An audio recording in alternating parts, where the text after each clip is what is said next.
إن الحمد لله نحمده ونستعينه ونستغفره ونعوذ بالله من شرور أنفسنا وسيئات أعمالنا من يهده الله فلا مضل له ومن يضلل فلا هادي له وأشهد أن لا إله إلا الله وحده لا شريك له وأشهد أن محمدا عبده ورسوله صلى الله عليه وعلى آله وصحبه وبارك وسلم سبحانك لا علم لنا إلا ما علمتنا إنك أنت العليم الحكيم قال الله تعالى وهو أصدق القائلين والذين جاهدوا فينا لنهدينهم سبلنا وإن الله لمع المحسنين وقال رسول الله صلى الله عليه وسلم كل أمتي يدخلون الجنة إلا من أبى قيل ومن يأبى يا رسول الله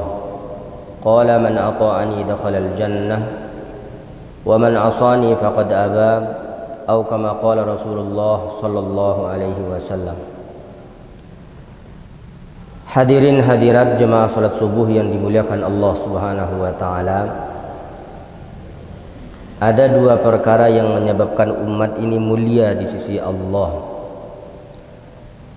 yang dengan menggabungkan dua perkara tersebut maka nilai umat ini menjadi umat yang utama.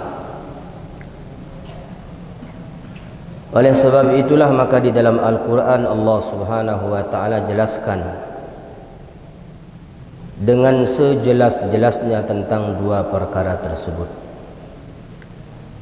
Dan yang satu dijelaskan di dalam As-Sunnah atau melalui hadis-hadis junjungan Nabi besar kita Muhammad sallallahu alaihi wasallam. Dua perkara tersebut adalah ad-da'watu wal ibadatu, dakwah dan ibadah.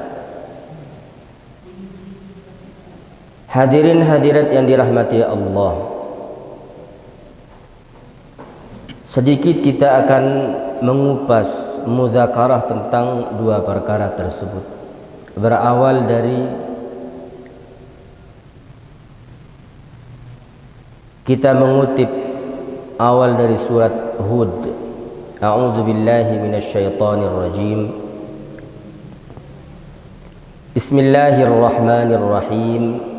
Alif lam ra. كتاب أحكمت آياته ثم فصلت من لدن حكيم خبير ألا تعبدوا إلا الله إنني لكم منه نذير وبشير.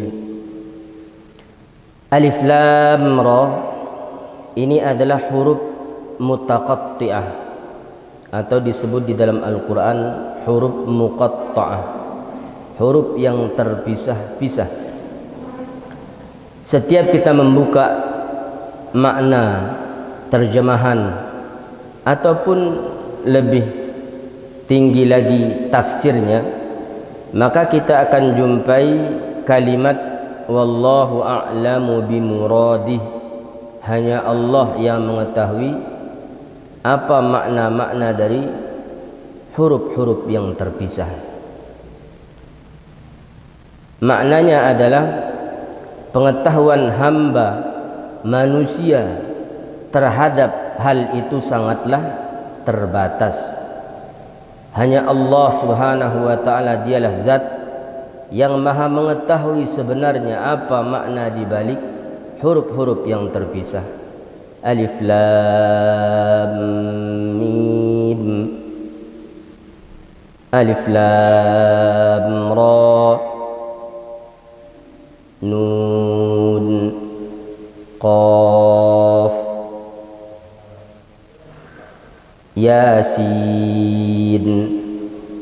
Ini adalah huruf-huruf yang terpisah. Taha. Wallahu a'lamu bimuradih, hanya Allah yang mengetahui apa makna di balik semua huruf-huruf yang terpisah. Tapi huruf-huruf tersebut hadirin mulia yang Nabi kita Muhammad sallallahu alaihi wasallam sendiri memberikan satu gambaran. Tidak dituntut secara detail kita untuk memahami makna dari huruf-huruf tersebut. Tetapi Nabi SAW memberikan keutamaan bahwasanya huruf-huruf tersebut bukan sekadar huruf yang terlafazkan melalui lisan, melainkan ia memiliki keutamaan yang satu hurufnya bernilai 10 hasanah. Likulli harfin hasanah wal hasanatu bi asyri amthaliha. La aqulu alif lam mim harfun walakin alifun harfun wa lamun harfun wa mimun harfun. Atau kama qala Rasulullah sallallahu alaihi wasallam. Setiap huruf Al-Qur'an ini memiliki nilai di sisi Allah. Likulli harfin hasanah. Setiap hurufnya satu hasanah yang dilipat gandakan pahalanya menjadi 10 oleh Allah. Likulli harfin, setiap huruf. Dan Nabi SAW memberikan contoh, la aqulu alif lam mim harfun. Aku tidak mengatakan alif lam mim dari huruf-huruf terpisah tadi itu satu rangkaian huruf, tidak, melainkan alifun harfun wa lamun harfun wa mimun harfun. Alifnya satu huruf 10 hasanah, lamnya satu huruf 10 kebaikan, mimnya satu huruf 10 kebaikan. Di dalam 3 huruf terdapat 3 hasanah yang bernilai 30 kebaikan. Dan itu hanya berlaku untuk Al-Quran, tidak berlaku untuk kitab Taurat, tidak berlaku untuk kitab Injil, tidak berlaku untuk kitab Zabur, hanya berlaku untuk Al-Quran. Itulah bedanya Al-Quran. Al-Quran muta'abbad bitilawati, satu-satunya kitab yang bernilai ibadah ketika membacanya. Itu Al-Quran. Maka perbaikilah hubungan kita dengan Al-Quran. Bagus-baguslah hubungan kita dengan Al-Quran. Jadikan diri kita ini akrab dengan Al-Quran. Lebih-lebih di dalam bulan yang dimana Al-Quran itu diturunkan, yaitu bulan Ramadan. Bulan yang sebentar lagi akan meninggalkan kita. Mari muhasabah diri kita masing-masing. Sejauh manakah hubungan kita dengan Al-Quran di bulan Ramadan tahun ini? Apakah kita masih merasa asing dengan Al-Quran, atau kita sudah akrab karena telah membagi masa kita pagi, siang, sore, malam untuk apa? Untuk membuka, untuk tilawat, untuk membaca, untuk berinteraksi dengan Al-Quran, mendengarkan, mentadabburi akan berita-berita akhirat. Mari kita muhasabah, mari kita timbang-timbang, tengok-tengok lagi mana lebih banyak kita buka berita Al-Quran, atau kita malah lebih banyak membagi masa kita, waktu kita untuk membuka berita dari selain Al-Quran. Nah, itu muhasabah. Kita muhasabah diri kita. Ini bulan akan berlalu. Imma dia yang meninggalkan kita lebih dahulu, atau kita yang meninggalkannya lebih dahulu. Di antara dua itu saja. Kalaulah bulan Ramadan diibaratkan seorang tamu yang bertamu di rumah kita dan kita sebagai tuan rumah, maka tentunya akhlak yang buruk jika tuan rumah meninggalkan tamu agungnya. Dan berapa banyak itu terjadi pada diri umat Islam di seluruh tempat, yang meninggalkan tamunya yang telah datang untuk bertamu ke rumahnya, dan dia sebagai tuan rumah, tapi sayangnya tuan rumah meninggalkan tamunya. Berapa banyak ketika awal-awal Ramadan itu kita telah menyambutnya dengan sepenuh hati, namun belum tamu itu pergi kita sudah pergi meninggalkannya. pergi meninggalkan amalan-amalan di dalam bulan Ramadan, pergi daripada masjid, pergi daripada tilawatul Quran, pergi daripada qiyamul lail. Itu banyak terjadi. Maka di antara potret buram yang harus kita perbaiki dari tahun ke tahun adalah ketika seorang menyangka bahwasanya awal mula sebelum Ramadan itu datang, nantilah taubatnya di bulan Ramadan, begitu. Nantilah bertaubatnya di bulan Ramadan. Namun tatkala Ramadan itu datang, karunia, anugerah, taufik untuk bertobat pun belum ia dapatkan. Maka di akhir-akhir dari bulan Ramadan ini, pertama-tama kita bertobatlah kepada Allah atas kelalaian kita yang hari-hari sudah berlalu dan dia tidak akan kembali hari-hari yang sudah berlalu tersebut. Maka kita bertaubat kepada Allah, beristighfar kepada Allah, kembalikan akan kesaksian kita, asyhadu an la ilaha illallah, astaghfirullah, as'alukal jannah wa a'udzubika minan nar, Allahumma innaka afuwun tuhibbul afwa fa'fu anna. Di antara redaksi-redaksi doa, istighfar, zikir yang diajarkan oleh junjungan Nabi besar kita Muhammad sallallahu alaihi wasallam. Kembali kepada pembahasan kita, Bapak Ibu yang dirahmati Allah. Alif Lam Ra, kitabun uhkimat ayatuh, thumma fussilat min ladun hakimin khabir. Kitabun uhkimat ayatuh, kitab yaitu Al-Quran.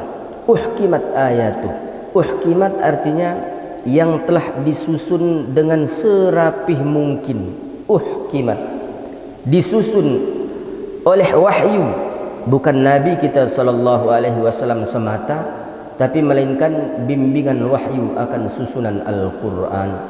Nabi tidak meninggal dunia sebelum disusun rapih letak-letak surat dan ayat Al-Quran. Mulai daripada suratul Fatihah, suratul Baqarah, suratul Ali Imran, kemudian An-Nisa, Al-Ma'idah, Al-An'am, Al-A'raf, Al-Anfal, At-Taubah, Yunus dan seterusnya, Hud sampai kepada An-Nas. Uhkimat ayat. Tata letaknya ini sudah diatur sedemikian rupa oleh wahyu Allah Subhanahu wa taala. Maka tidak ada boleh yang merubah daripada tata letak tersebut. Ada yang bertanya, kenapa harus ini yang lebih dahulu daripada surat ini? Kenapa harus surat ini yang lebih dikemudiankan daripada surat ini? Itu sudah jadi, dia tidak bisa diganggu gugat. Wahyu sudah meletakkannya, tidak ada yang boleh mengganggu gugatnya. Sudah diletakkan oleh Allah yang diwahyukan kepada junjungan Nabi besar kita Muhammad sallallahu alaihi wasallam, dan sudah sempurna tata letaknya, disusun dengan serapih mungkin. Tidak ada satu kitab pun di muka bumi ini yang serapih daripada Al-Quran, yang tersusun begitu rapihnya, yang tersusun begitu bagusnya tata letak ayatnya, suratnya, mana ayat pertama, ayat kedua, ayat ketiga dan seterusnya, itu sudah disusun rapih. Uhkimat ayatuh. Kemudian setelah itu summa fussilat, setelah itu Allah Subhanahu wa taala jelaskan di dalam Al-Quran tentang ayat-ayat yang disusun tadi, dijelaskan, diterangkan, dibayankan berita-berita tentang akhirat ataupun hukum-hukum agama, hukum-hukum dalam syariat agama, itu dijelaskan oleh Allah Subhanahu wa taala. Fussilat ayatuh, fussilat ayatuh, dijelaskan dengan rinci. Maka di sini ulama membagi dua penjelasan Al-Quran tentang yang dimaksud dengan fussilat ayatu, dijelaskan dengan rinci ayat-ayatnya. Ayat yang mana yang dijelaskan dengan rinci oleh Al-Quran itu sendiri, dan ayat yang mana yang nanti dijelaskan tidak di dalam Al-Quran tapi hadis-hadis ataupun sunnah Nabi yang menjelaskan tentang tafsilnya, tentang penjelasan dari ayat-ayat tersebut. Maka ayat kedua inilah yang hendak sama-sama kita mudzakarahkan di kesempatan ini secara singkat, artinya tidak terlalu panjang masa dan waktu yang kita ambil. Alla ta'budu illallah, bagian pertama. Yang bagian kedua, innani lakum minhu nadhirun wa basyir. Bagian pertama hubungannya dengan alla ta'budu illallah, hendaknya kalian jangan sekali menyembah kepada selain Allah. Ini hubungannya dengan fiqih ibadah. Innani lakum minhu nadhirun wa basyir, ini hubungannya dengan dakwah, ibadah dan dakwah. Hadirin hadirat Bapak Ibu yang dirahmati Allah, dua perkara inilah menyebabkan umat ini mulia di sisi Allah. Dua perkara inilah menyebabkan umat ini menjadi umat istimewa di sisi Allah. Dua perkara inilah menyebabkan umat ini menjadi khairu ummah, sebaik-baik umat. Adapun umat terdahulu diberikan oleh Allah Subhanahu wa taala ibadah, tapi tidak diberikan tanggung jawab dakwah. Bahasa lainnya, umat terdahulu diberikannya din, agama, tapi tidak diberikannya juhduddin, usaha atas agama.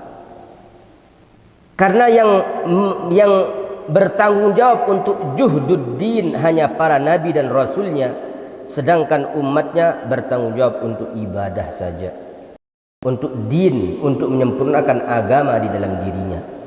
Tapi juhduddin tidak diberikan kepada umat terdahulu. Tapi umat ini Bapak Ibu yang dirahmati Allah, yang menyebabkan umat ini menjadi umat istimewa. Istimewanya apa? Di dalam munajatnya Nabiullah Musa alaihi salam. Kita buka di dalam tafsir Ibnu Katsir yang dikarang oleh Ismail bin Katsir, atau lebih terkenal dengan tafsir Ibnu Katsir. Di sana dijelaskan di dalam Qasasul Anbiya, salah satu di antara munajatnya Nabiullah Musa alaihi salam, ya Rabbi inni ajidu fil alwahi ummah humul akhiruna fil khalqis sabiquna fi dukhulil jannah. Ada satu umat engkau jelaskan di dalam kitab yang engkau berikan kepadaku, wahai Allah. Umat itu lahir di penghujung zaman, terakhir menjadi penghuni dunia, tapi justru pertama nanti yang menjadi penghuni surga. Rabbi ja'alhum ummati. Kenapa engkau tidak jadikan umat itu umatku? Jadikan umat itu umatku, wahai Allah. Ini munajatnya Nabiullah Musa yang terdapat di dalam tafsir Ibnu Katsir. Faqala Allah, maka Allah menjawab, tilka ummatu Ahmad, itu umat Nabi Muhammad, sudah aku sediakan nabinya yang bernama Ahmad dan lebih dikenal dengan nama Muhammad sallallahu alaihi wasallam. Kemudian ia mengangkat kedua tangannya lagi dan munajat kepada Allah, ya Rabbi inni ajidu fil alwahi ummah hiya khaira ummah ukhrijat linnas ya'muruna bil ma'ruf wa yanhauna 'anil munkar rabbi ij'alhum ummati. Ya Allah, engkau juga jelaskan ke dalam kitab yang engkau berikan kepadaku, umat itu engkau berikan gelar khaira ummah, sebaik-baik umat. Dan gelar ini belum pernah engkau berikan kepada umat sebelumnya. Tanggung jawabnya disebabkan karena tugas nabinya engkau berikan kepada mereka. Ya'muruna bil ma'ruf wa yanhauna 'anil munkar. Mereka mau keluar untuk orang lain, untuk mengajak kepada kebaikan, tidak sibuk dengan dirinya sendiri. Umat ini Bapak Ibu yang dirahmati Allah, umat dibentuk oleh Nabi memikirkan orang lain, bahkan menjadi barometer iman. La yu'minu ahadukum hatta yuhibba li akhihi ma yuhibbu li nafsi. Tidak sempurna, tidak dikatakan sempurna iman salah seorang di antara kalian sebelum kalian cinta kepada saudara kalian sebagaimana cinta kalian pada diri kalian. Bapak-bapak, ibu-ibu membawa diri pada saat ini untuk melaksanakan sholat subuh berjamaah di masjid. Ini karena bapak ibu cinta pada diri bapak ibu, ya enggak? Kita cinta kepada diri kita, takut ini jasad dibakar di neraka, takut ini jasad disiksa. Ketakutan kita seperti itu pada diri kita, kecintaan kita membawa ini jasad untuk taat kepada Allah. Tapi itu belum dikatakan sempurna. Sebelum ketakutan yang sama, rasa cinta yang sama ditularkan kepada saudara muslim yang lain. Maka tidak aman posisi kita kalau kita sibuk dengan ibadah kita sendiri, sementara tetangga kita biarkan dan kita tidak ajak dia ke masjid. Itu belum aman posisi kita, bapak-bapak sekalian. Karena umat ini Nabi SAW bentuk kal jasadil wahid, seperti satu tubuh. Idza ishtaka minhu 'udhun tada'a bihi sairul jasad. Kalau satu di antara anggota tubuh ini merasakan sakit, yang lain pun juga bekerja sama harus merasakan yang sama pula. Itulah umat yang dibentuk oleh junjungan Nabi besar kita Muhammad sallallahu alaihi wasallam. Maka kalau kita sibuk dengan ibadah kita sendiri, Bapak Ibu, posisi kita belum aman. Jangan kita merasa aman, karena kita akan dituntut dari kiri, dari kanan, dari depan, dari belakang kita nanti. Tidak aman posisi kita di akhirat nanti. Kita akan dituntut. Dia pergi ke masjid sendiri tapi tidak mengajak saya, ya Allah. Dia tidak pernah mengingatkan saya. Maka pada saat inilah, ini bocoran sudah sampai ke kita. Kita tidak akan aman kalau kita tidak mempedulikan saudara muslim kita. Setidaknya kita ada fikir, kita ada risau terhadap saudara muslim kita yang lain.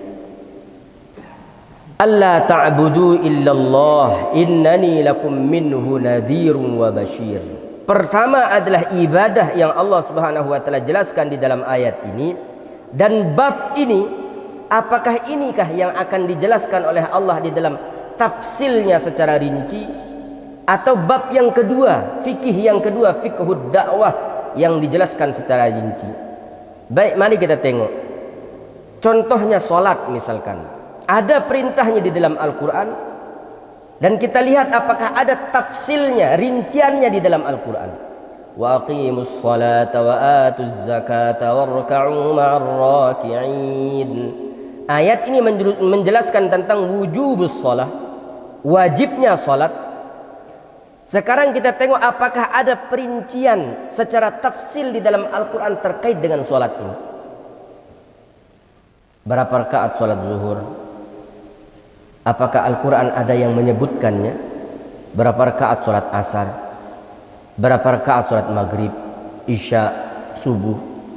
Kemudian setelah itu pindah kita kepada kaifiatnya, cara melaksanakannya, bagaimana ruku, bagaimana sujud, apa yang dibaca di antaranya, apa yang dibaca ketika ruku, dibaca ketika sujud, bagaimanakah cara tahiyat, dan sebagainya. Kalau kita buka Al-Quran, maka tidak ada yang menjelaskan tentang hal itu.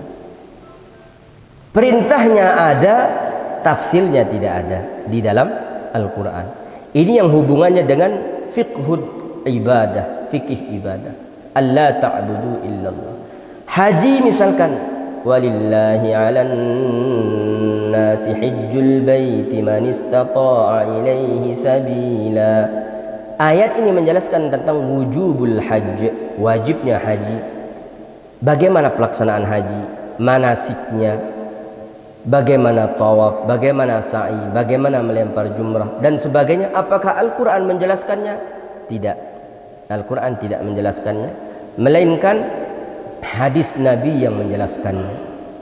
Khudhu anni manasikakum. Ambillah dariku bagaimana cara manasik haji, kata Nabi.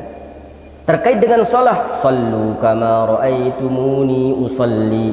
Salatlah kalian sebagaimana aku melaksanakan salat, sebagaimana kalian melihat aku salat. Ulama menjelaskannya, kitab-kitab fikih salat banyak. Maka Al-Quran sendiri yang tadi menjelaskan tentang tafsil yang dijelaskan oleh Al-Quran fikih ibadahkah?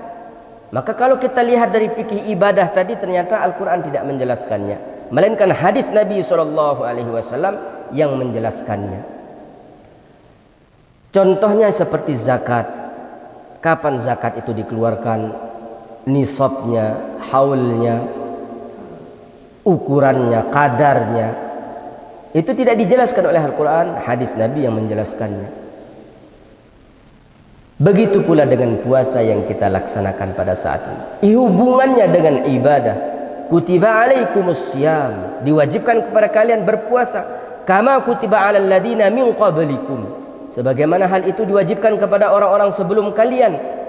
La'allakum tattaqun. Ayat ini menjelaskan wujubus shaum, wajibnya puasa, tapi kaifiat melaksanakan puasa ayat ini tidak menjelaskannya. Kapan puasa dimulai? Apa yang membatalkan, apa yang diwajibkan, itu tidak dijelaskan, melainkan hadis Nabi yang menjelaskannya. Baik, kita pindah kepada yang kedua, hadirin mulia. Innani lakum minhu nadhirun wa bashir. Kita tengoklah sekarang fiqhud dakwah. Maka umat ini bila menggabungkan antara fikih ibadah dengan fikih dakwah, artinya menggabungkan dua amal besar, barulah umat ini menjadi umat yang istimewa. Ketika umat ini sibuk dengan ibadahnya sendiri tadi, posisinya belum aman, bahkan belum diangkat derajatnya menjadi khairu ummah. Kapan ia diangkat derajatnya menjadi khairu ummah? Setelah ia membawa ibadahnya ini kepada dakwah, membawa ibadahnya ini kepada orang lain, menularkan ibadah yang ada pada dirinya ini untuk menyemangati orang lain. Dia sibuk membaca Al-Quran, juga mengajak orang lain untuk membaca Al-Quran. Dia sibuk dengan zikir, mengajak orang lain untuk berzikir. Dia sibuk berjamaah, mengajak orang lain untuk sholat berjamaah. Dia sibuk dengan kebaikan-kebaikan dirinya, juga mengajak orang lain untuk melaksanakan kebaikan yang sama. Ini baru posisinya menjadi khairu ummah. Oleh sebab itulah ketika Umar bin Khattab radhiyallahu ta'ala anhu membaca ayat kuntum khairu ummatin ukhrijat linnas ta'muruna bil ma'ruf wa tanhauna 'anil munkari wa tu'minuna billah walau amana ahlul kitab lakana khairan lahum minhumul mu'minuna wa aktsaruhumul fasiqun. Maka Umar bin Khattab radhiyallahu taala anhu berkomentar, man sarrahu an yakun min tilkumul ayah falyuaddi syartallah minha. Siapa yang ingin agar namanya dimasukkan oleh Allah dalam deretan nama orang-orang yang dimasukkan menjadi golongan khairu ummah, sebaik-baik umat, maka hendaknya ia melaksanakan syarat yang Allah Subhanahu wa taala syaratkan di dalam ayat tersebut. Apa syaratnya? Ukhrijat linnas, keluar jumpa manusia, ta'muruna bil ma'ruf wa tanhauna 'anil munkar, ajak mereka kepada kebaikan. Secara otomatis dia akan meninggalkan daripada kemaksiatan, kemungkaran, dosa yang dilakukannya. Maka barulah ia akan dimasukkan oleh Allah menjadi khairu ummah. Maka fikih yang kedua ini, bapak-bapak, ibu-ibu yang dirahmati Allah, yang Allah sendiri telah jelaskan di dalam Al-Quran secara tafsir, secara tafsil, secara rinci, kisah-kisah yang ada kaitannya dengan mengajak kepada kebaikan, baik itu diangkat daripada kisah Nabi, kisah Rasul, bahkan kisah orang-orang yang saleh, bahkan bukan dari kalangan manusia, dari kalangan burung yang ada hubungannya dengan menyelamatkan saudaranya pun Allah kisahkan secara tafsil, sebagaimana burung hudhud, atau mungkin dari kalangan semut, hewan yang ketika ia berfikir agar saudaranya yang lain tidak diinjak oleh tentara Sulaiman pun Allah rekam dan dikisahkan, diangkat ceritanya di dalam Al-Quran. Apa hubungannya hadirin mulia? Hubungannya adalah ketika ia sibuk dengan dirinya dan juga sibuk memikirkan saudaranya, maka menjadi mulialah ia, siapapun itu. Maka Allah Subhanahu wa taala angkat kisah-kisah tersebut untuk menjelaskan, menjabarkan tentang fiqhud dakwah. Apalah artinya lari-lari kecil, Bapak Ibu? Apa sebuah lari? Apa makna sebuah lari-lari kecil? Tapi kenapa di dalam Al-Quran disebut lari-lari kecil? Karena ada hubungannya dengan dakwah. وَجَاءَ مِنْ أَقْصَى الْمَدِينَةِ رَجُلٌ يَسْعَى قَالَ يَا قَوْمِ اتَّبِعُوا الْمُرْسَلِينَ وَجَاءَ مِنْ أَقْصَى الْمَدِينَةِ رَجُلٌ يَسْعَى. Datang seseorang yang berlari-lari kecil. Lari-lari kecil saja Allah angkat. Di dalam Al-Quran Allah cerita bagaimana cara larinya. Dia tidak lari terlalu cepat, dia tidak berjalan biasa, lambat, tapi dia sa'i. Sa'i adalah lari-lari kecil. Kenapa diangkat? Ada hubungannya dengan dakwah, hadir. Ada hubungannya dengan memikirkan saudara muslimnya. Qala ya qaumi ittabi'ul mursalin. Ikuti para utusan ini wahai kaumku. Ittabi'u man la yas'alukum ajra wa hum muhtadun. Ikuti mereka karena ciri-ciri mereka ini adalah hamba-hamba yang diberikan hidayah petunjuk oleh Allah. Sebab pada diri mereka ini mereka mengajak karena Allah. Dia tidak meminta upah dari apa yang ia serukan, dari apa yang ia ajak, dari apa yang ia usahakan.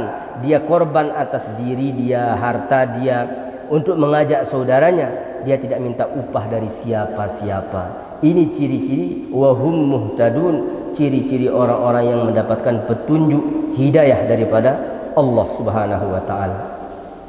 Bapak Ibu hadirin hadirat dirahmati Allah, kesimpulannya umat ini diberikan keutamaan besar oleh Allah bila ia menggabungkan dua perkara ini. Jadi maaf Bapak Ibu yang dirahmati Allah, bolehlah kita sibuk dengan ibadah kita sendiri. Baca Quran sebanyak-banyaknya kita baca. Zikir sebanyak-banyaknya kita zikirkan. Pagi, siang, sore, malam, lebih-lebih ini di bulan Ramadan.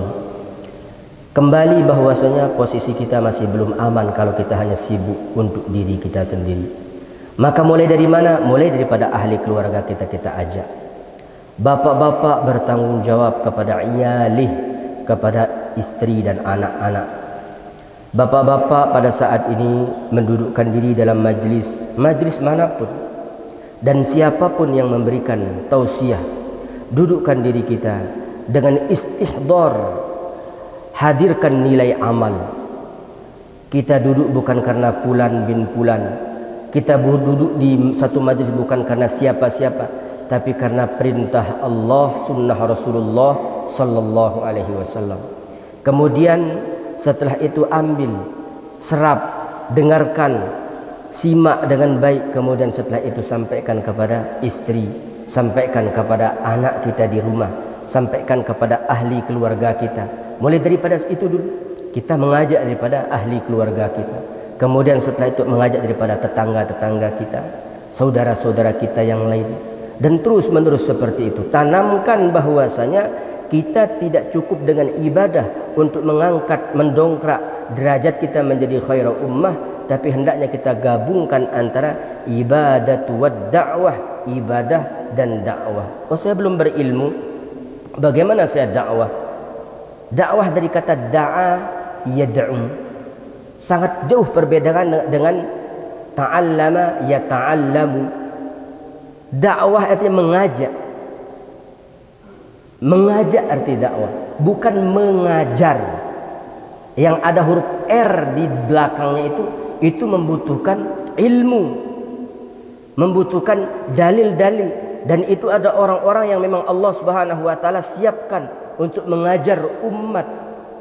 Dan itu adalah warasatul anbiya, al-ulama warasatul anbiya. Ada orang-orang istimewa untuk Allah Subhanahu wa taala berikan sebagai pewaris para nabi yang mengajar umat ini dan membawa umat ini kepada jalan yang benar. Tapi mengajak, da'a yad'u. Qul hadhihi sabili ad'u ila Allah ala basiratin ana wa man ittaba'ani. Katakan wahai Muhammad, ini dia satu-satunya jalanku. Ad'u ila Allah, mengajak.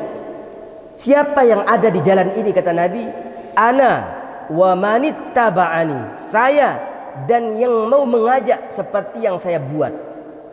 Di sini hadirin yang mulia, Allah Subhanahu wa taala menggunakan kalimat umum. Ana wa manittaba'ani, saya dan pengikut saya. Siapa pengikut Nabi?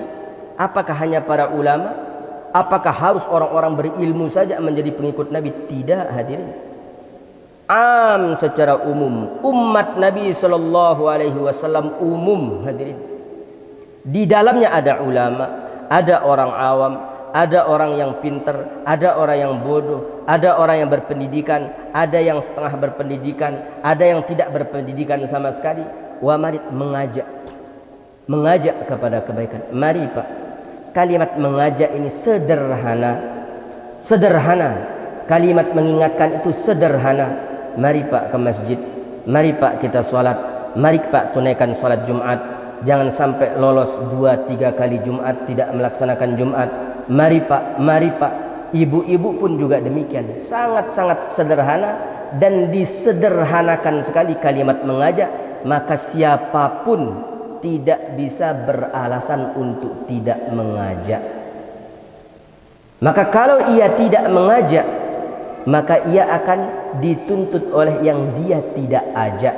Sementara dia tahu tanggung jawab mengajak itu ada pada pundak-pundaknya. Karena setelah Nabi tidak ada Nabi yang mengemban risalah, maka Nabi katakan balighu anni walau ayah. Balighu adalah taklif, anni tasyrif, walau ayah takhfif. Sampaikanlah walaupun sepotong ayat. Sampaikan itu adalah kemuliaan dari Nabi. Sampaikan itulah tanggung jawab daripada Nabi. Anni itu adalah tasyrif, kemuliaan daripada Nabi. Walau ayah itu takhfif, keringanan dari Nabi, walaupun sepotong ayat. Maka untuk itulah Bapak Ibu yang dirahmati Allah Subhanahu wa taala, melalui majlis mulia Ba'dal Fajr ini mengajak kepada kita semua, mari sama-sama kita saling mengajak dengan kasih sayang, dengan kelembutan, dengan bahasa yang baik, tidak menyinggung satu dengan yang lainnya. Maka mudah-mudahan majlis kita di pagi hari ini diterima di sisi Allah, ada qabuliatnya di sisi Allah, menjadi sebab hidayah terhujam di dalam hati sanubari kita masing-masing, dan kita belajar untuk menyampaikan, menjadikan diri kita menjadi asbab hidayah bagi orang lain. Maka mudah-mudahan tausiah kita, mudzakarah kita di pagi hari ini diterima di sisi Allah Subhanahu wa taala, diberkahi oleh Allah Subhanahu wa taala, dan diberikan kepahaman kepada kita serta kekuatan untuk mudah mengamalkan dan menyampaikannya kepada saudara muslim kita. Demikian yang dapat kita sama-sama mudzakarahkan pagi hari ini. Benarnya datang dari Allah Subhanahu wa taala, salahnya adalah merupakan khilaf kami sendiri, dan mudah-mudahan kekurangan kita disempurnakan oleh Allah. Maka demikian kita cukupkan insyaallah. Mungkin bila ada yang bertanya, silahkan insyaallah. Assalamualaikum warahmatullahi wabarakatuh. Waalaikumsalam. Izin saya bertanya Ustaz. Saya Babin Mufti Maswaka, pimpinan masyarakat. Sekali lagi saya ingin bertanya. Ada yang dikatakan Ramadan adalah bulan yang mendidih dan sangat membara. Apa yang dimaksud dengan mendidih dan sangat membara?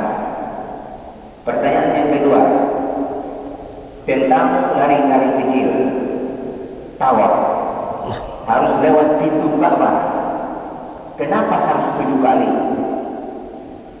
Sekian. Assalamualaikum warahmatullahi wabarakatuh. Baik. Pertanyaan pertama tadi, Ramadan ada bulan yang membara. Baik, ini juga pertanyaan, artinya kenapa Ramadan disebut bulan membara? Saya sendiri baru dengar malah.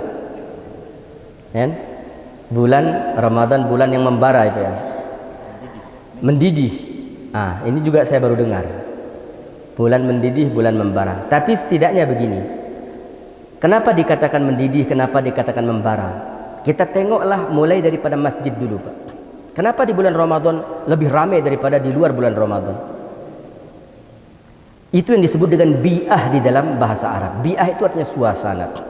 Suasana itulah yang menarik. Maka itu bisa dikatakan itu adalah suasana yang mendidih, suasana yang membara, suasana yang hangat, suasana yang hidup, kan begitu.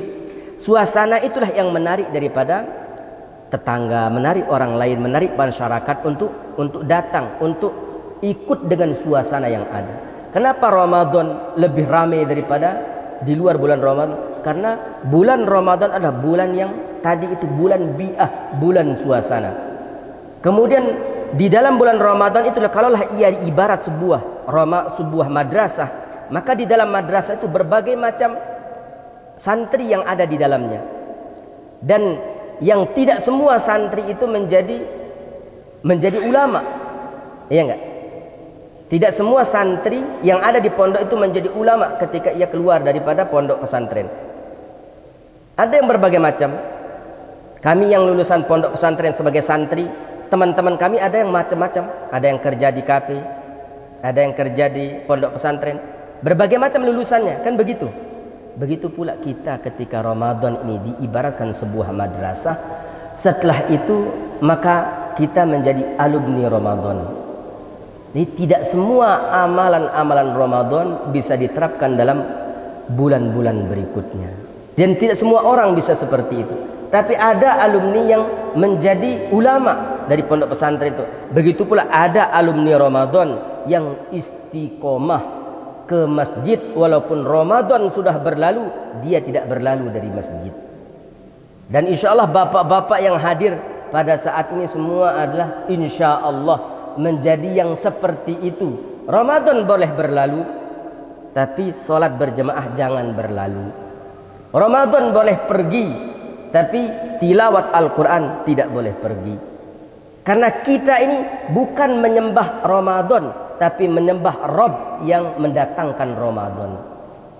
Ramadan boleh pergi, tapi Rabb tidak akan pernah pergi. Ramadan boleh hilang, tapi Rabb kita tidak akan pernah hilang. Nah, jadi suasana ini kenapa disebut mendidih, membara? Ya karena memang ada bi'ah, ada suasana. Suasana hangat itu yang membawa kita untuk taat kepada Allah. Maka mudah-mudahan suasana ini mampu kita pertahankan sepanjang zaman sampai datang kematian dan akhir ucapan kita adalah la ilaha illallah. Sukses sudah. Man kana akhiru kalamihi la ilaha illallah dakhalal jannah. Wallahu a'lam, seperti itu. Kemudian yang kedua, adapun terkait dengan ibadah yang sudah ditetapkan oleh Allah dan Rasulnya, bagaimana contoh dan manasik seperti pertanyaan kenapa tawaf 7 kali? Memang itu sudah ketetapan Allah, tidak bisa kita ganggu gugat. Kenapa tidak 6, kenapa tidak 8? Tidak, tapi itu memang sudah syariatnya. Syariat apa yang kita buat, kita harus taat, sam'an wa ta'atan. Sami'na wa ata'na. Selaku seorang hamba mentaati perintah Allah dengan cara dan contoh yang telah ditetapkan oleh junjungan Nabi besar kita Muhammad sallallahu alaihi wasallam. Maka tawaf 7 kali ini sudah ketetapan Allah dan syariat Rasulullah sallallahu alaihi wasallam. Wallahu a'lam. Assalamualaikum warahmatullahi wabarakatuh. Assalamualaikum. Saya bertanya tentang salat. Ada 2 melakukan besar di dalam salat. Yang pertama berdiri dan duduk, yang kedua sujud dan rukuk. Kenapa di dalam Al-Quran surat Al-Hajj 77 diperintahkan dan ditekankan, hai orang-orang yang beriman, sujud dan rukuklah. Kenapa yang ditekankan hanya sujud dan rukuk? Apa makna sujud dan rukuk? Itu yang ditekankan. Ustaz. Ya ayyuhalladzina amanu ruk'u wasjudu. Wahai orang-orang yang beriman, rukuklah dan sujudlah. Makna daripada sebuah perintah ketika ketika Allah menitik beratkan pada satu amalan, satu titik di dalam seperti sholat misalkan, kenapa tidak disebut qiyamnya? Kenapa tidak disebut dengan gerakan-gerakan yang lainnya? Padahal sebenarnya perintah-perintah Allah di dalam Al-Quran tersusun dengan rapihnya. Di ayat yang lain Allah Subhanahu wa taala sebutkan tentang qiyam, berdirinya. Di ayat yang lain Allah Subhanahu wa taala titik beratkan ketika rukuknya. Di ayat yang lain Allah Subhanahu wa taala titik beratkan tentang sujudnya. Dia adalah merupakan satu kesempurnaan daripada takbiratul ihram sampai kepada salam. Kemudian ruku dan sujud adalah merupakan gerakan di dalam salat, di mana Nabi kita Muhammad sallallahu alaihi wasallam ketika berdiri qiyamul lail misalkan, maka Nabi sallallahu alaihi wasallam dalam satu hadis yang sahih menjelaskan tentang qiyamnya Nabi. Ini berdirinya Nabi di dalam hadis, membaca surat Al-Fatihah, kemudian berikutnya membaca suratul Baqarah, kemudian membaca suratul Ali Imran, atau dalam hadis ini menjelaskan tentang suratul Nisa lebih awal daripada Ali Imran, karena ulama juga menjelaskan tentang kenapa An-Nisa didahulukan di dalam hadis tersebut, disebabkan karena di saat itu proses turunnya ayat Al-Quran belum selesai. Jadi bisa saja An-Nisa lebih dahulu baru pada Ali Imran. Maka Nabi SAW membaca Ali Imran setelah An-Nisa, kemudian sampai kepada suratul Maidah. Berapa rakaat Nabi sholat? Berapa lama Nabi berdiri dalam qiyam ini? Kurang lebih 5 juz Al-Quran. Kemudian setelah itu Nabi ruku, dan rukunya Nabi itu hampir sama masa rukunya itu dengan berdirinya. Lamanya itu. Sujudnya Nabi hampir sama dengan masa rukunya. Artinya lebih ringan rukunya daripada berdiri, yang seolah-olah Nabi itu istirahat dari capeknya berdiri waktu ruku itu. Waktu ruku itu Nabi seolah-olah istirahat dari capeknya berdiri. Maka ketika imam salat seperti qiyamul lail di sini alhamdulillah dibuat 3 juz. Maka ketika berdiri lama itu, maka disunnahkan setelah itu rukunya juga lama-lama. Bagaimana kita rasakan enak, nikmat, rehat waktu ruku yang lama dari capek yang berdiri yang lama itu. Ruku kita juga ketika lama, nanti sujudnya juga disunnahkan lama-lama, seolah-olah kita istirahat dari capeknya waktu ruku. Itulah gambaran daripada sholat Nabi. Kemudian warka'u wasjudu warka'u, sujud dan ruku'lah. Di antara kenapa itu diutamakan, kenapa itu dititik beratkan, karena dalam hadis Nabi SAW disebutkan maknanya bahwasanya kedekatan seorang hamba kepada Rabbnya itu pada masa sujudnya. Maka di waktu sujud itu kita berdoa kepada Allah, limpahkan keluarkan semua keinginan kita, doa. Kalau kita tidak hafal dengan doa Arabnya, maka batin kita berbicara. Jangan dilafazkan dengan bahasa Indonesia, batal salat kita. Tapi batin kita menginginkan apa? Ya Allah, Engkau tahu apa yang ada dalam hati hamba ya Allah, dan Engkau tahu masalah yang hamba hadapi pada saat ini ya Allah. Tuangkan dia waktu sujud itu. Karena sungguhnya hubungan yang paling dekat seorang hamba kepada Allah Subhanahu wa taala adalah pada masa sujudnya.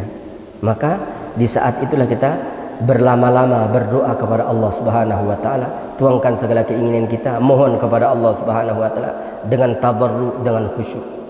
Maka salah satu di antara kenapa itu dititik beratkan di waktu ruku dan sujud itu karena memiliki nilai hubungan kedekatan dengan Rabb Sang Pencipta.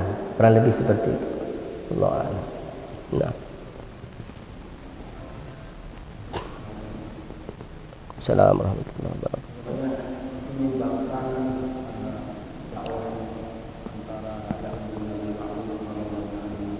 Iya.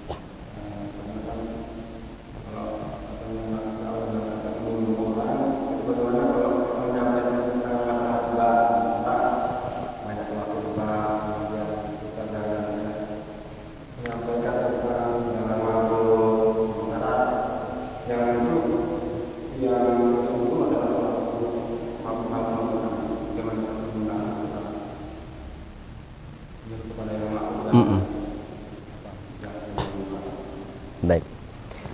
Jadi ayat Al-Quran